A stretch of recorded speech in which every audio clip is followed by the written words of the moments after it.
திருவள்ளூர் மாவட்டத்தை சேர்ந்த தனுஷ் என்பவருக்கும் தேனி மாவட்டத்தை சேர்ந்த விஜயஸ்ரீ பெண்ணுக்கும் இன்ஸ்டாகிராம் மூலம் பழக்கம் ஏற்பட்டு காதலித்து வந்துள்ளனர். பின்னர் இந்த விவகாரம் பெண்ணின் வீட்டிற்கு தெரிய வரவே வீட்டை விட்டு வெளியேறியுள்ளனர். இதனால் அதிர்ச்சியடைந்த பெண்ணின் பெற்றோர் தனுஷ் வீட்டிற்கு சென்று அவரது தாய் மற்றும் தம்பியை மிரட்டியுள்ளனர். பின்னர் அவரது தம்பியை காரில் கடத்தி சென்றுள்ளனர். இந்த சம்பவம் குறித்து தனுஷின் தாய் திருவலங்காடு காவல் நிலையத்தில் புகார் அளித்துள்ளார். அந்த புகாரின் பேரில் வழக்கு பதிவு செய்த காவல்துறையினர் விசாரணை மேற்கொண்டு வந்தனர். இந்த விவகாரத்தில் புரட்சி பாரதம் கட்சி தலைவரும் கிவிக்குப்பம் எம்எல்ஏவுமான பூவை ஜெகன்மூர்த்திக்கு தொடர்பு இருப்பது தெரிய வந்தது. மேலும் விஜயஸ்ரீயின் பெற்றோர் காவல்துறை தலைமை அதிகாரி ஒருவர் உதவியதாக விசாரணையில் தெரிய வந்தது. இந்த விவகாரம் தமிழ்நாட்டில் பெரும் அதிர்வலைகளை ஏற்படுத்தியது. பின்னர் இந்த வழக்கு சிபிசிஐடிக்கு மாற்றப்பட்டது. அப்போது 17 வயது சிறுவன் கடத்தல் விவகாரத்திலும் காதல் விவகாரத்திலும் ஏடிஜிபி ஜெயராமன் பின்னணியில் இருந்தது தெரிய வந்தது.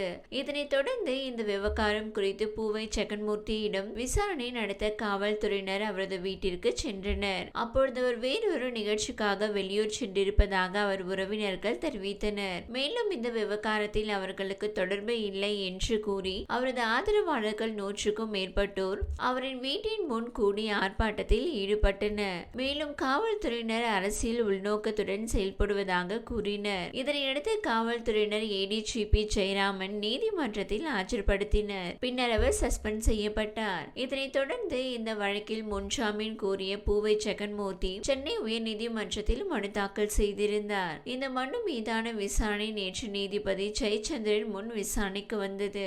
அப்போது காவல்துறை தரப்பில் 17 வயது சிறுவன் கடத்தல் வழக்கில் எம்எல்ஏ பூவை ஜெகன்மூர்த்தி மூளையாக செயல்பட்டுள்ளதாக தெரிவிக்கப்பட்டது. மேலும் அவரிடம் உரிய விசாரணை நடத்த வேண்டும் என்றால் அவரை கைது செய்ய வேண்டும் என்று காவல்துறை தரப்பில் தெரிவிக்கப்பட்டது. மேலும் புரட்சி பாரதம் கட்சி தலைவரும் கிவிக்குப்பம் எம்எல்ஏவுமான பூவை ஜெகன்மூர்த்தி தரப்பில் ஆஜரான வழக்கறிஞர் தரப்பில் எதுவும் வலுவான வாதங்கள் இல்லை என்றும் இந்த மனுவை சென்னை உயர்நீதிமன்றம் தள்ளுபடி செய்து உத்தரவிட்டது. இந்த நிலையில் எம்எல்ஏ பூவை ஜெகன்மூர்த்தி எப்போது வேண்டுமானாலும் கைது செய்யப்படலாம் என்றும் தெரிவிக்கப்பட்டிருந்தது. இந்த சூழலில் தற்போது பூவை ஜெகன்மூர்த்தி தலைமறைவாக்கியுள்ளதாக தகவல் வெளியாகியுள்ளது. அவரை பிடிக்க காவல்துறையினர் தரப்பில் 4 தனிப்படைகள் அமைக்கப்பட்டு சிபிசிஐடி போலீசார் விசாரணை மேற்கொண்டு வருகின்றனர். இந்த வீடியோ உங்களுக்கு பிடித்திருந்தால் லைக் செய்யுங்க. மேலும் இதுபோல் வீடியோ தொடர்ந்து பார்க்க நம்ம ஒரு சேனலை சப்ஸ்கிரைப் மற்றும் ஃபாலோ செய்யுங்க.